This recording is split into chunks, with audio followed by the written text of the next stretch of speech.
Hello everyone and welcome to an episode of RiesKitchen. Today we are making chocolate lava cake, an unbelievably luscious dessert, perfect for the chocoholics in your life. It's definitely a sometimes food.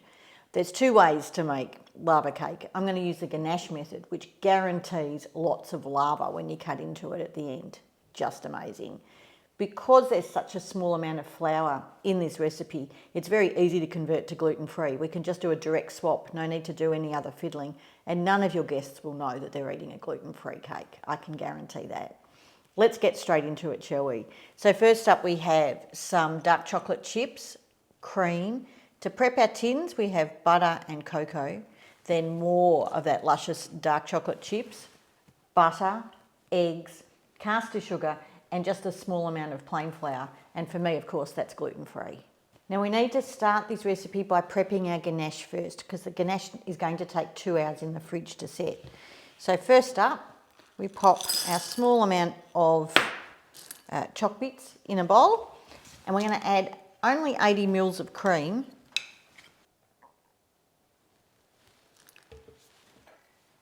Now because this is such a small amount of chocolate and cream, or a small amount of ganache, I can do it in the microwave. If I was trebling this recipe, I would do it over a water bath. 3 lots of 20-second bursts with a good stir in between in the microwave. So first 20 seconds, giving it a stir. Next 20 seconds. So that's had 40 seconds in total now. Give it a stir.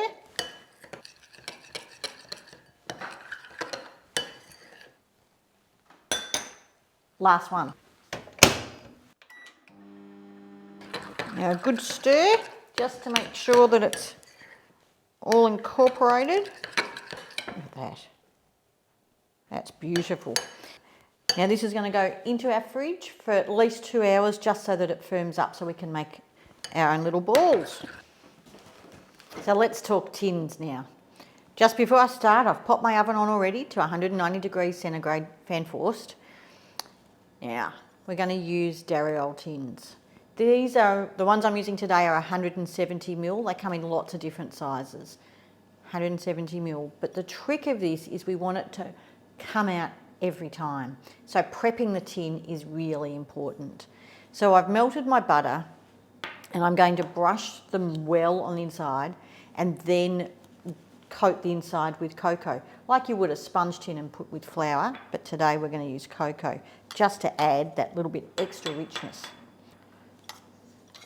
Be generous with the butter.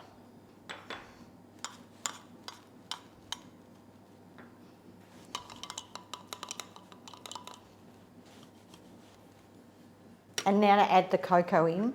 So a good teaspoon to start with. And what I'm wanting to do is bring it round so that all of that butter is covered in cocoa. A bit messy, but all good.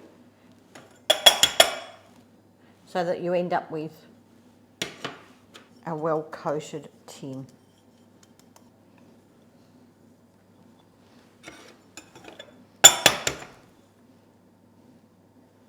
Now an extra special tip to make these work perfectly is I'm going to chill these tins now. So pop them in the fridge just while we make the cake batter. Will be plenty, but we want the perfect result. So now we're up to making our cake batter. I have pulled my ganache out of the fridge. It's super cold. If it comes a little bit more to room temperature, it makes it a little bit easier to manipulate. But let's get started with our batter. So first up, I do need to melt that large amount of choc chip and my butter together in the microwave. This is probably going to take 30 or 40 seconds, so we'll do it in a couple of batches and spin it again. So that was 30 seconds. You can see that we're going to need a little bit more. So another 20 seconds, I reckon.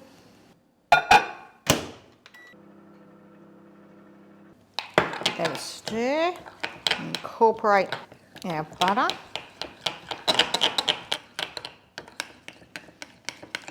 And just keep stirring until those last couple of choc bits melt. Popping that into the microwave again, you risk burning the chocolate. So that's lovely and smooth and just beautiful. Now we just need to set that aside for about 5 minutes to cool because we don't want it to cook our egg.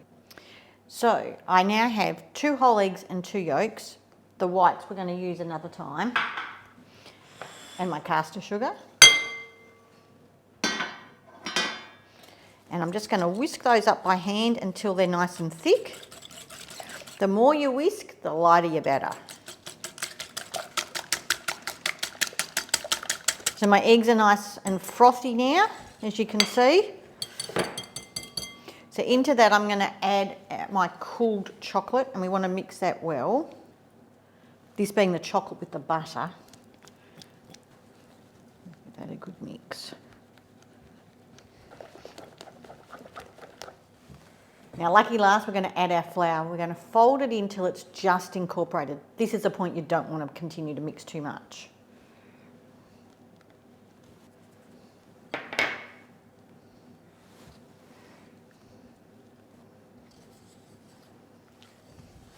So time to put it all together. So with my number 20 ice cream scoop, I'm just going to take a scoop.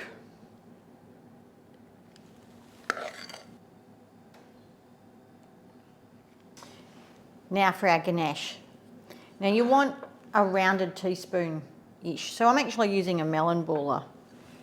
And I'm just going to make myself a ball and pop that into each one, roughly in the middle.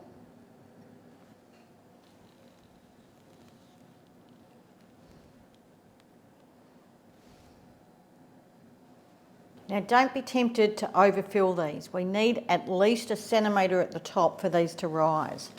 So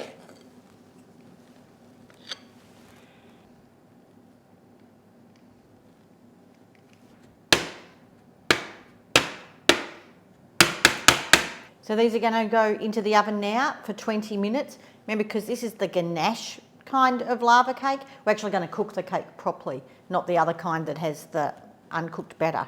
So we want to cook these cakes for 20 minutes at 190 degrees centigrade.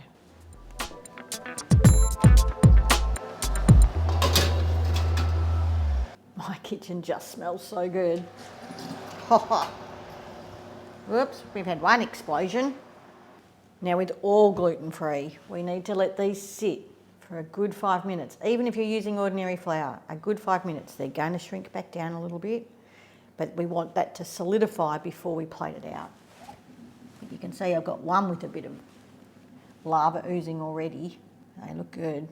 There's my 5 minute call. Now you can see that these have shrunk down a little bit and just solidified. They're going to be really hot. Now I'm just going to use my palette knife just to make sure, but look, that's just as loose as. Just make sure that it hasn't caught on the top. Fingers crossed, here we go.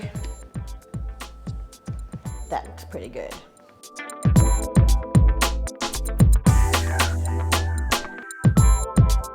Now for all the details of today's recipe, don't forget to check out my blog at the link below.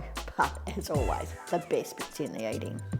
Now you could serve this with some cream or with some berries, some ice cream, but in this recipe, chocolate is king. The cake is light. The ganache just melts in your mouth as it oozes over the plate. This is a really special dessert. Until next time, everybody, ciao.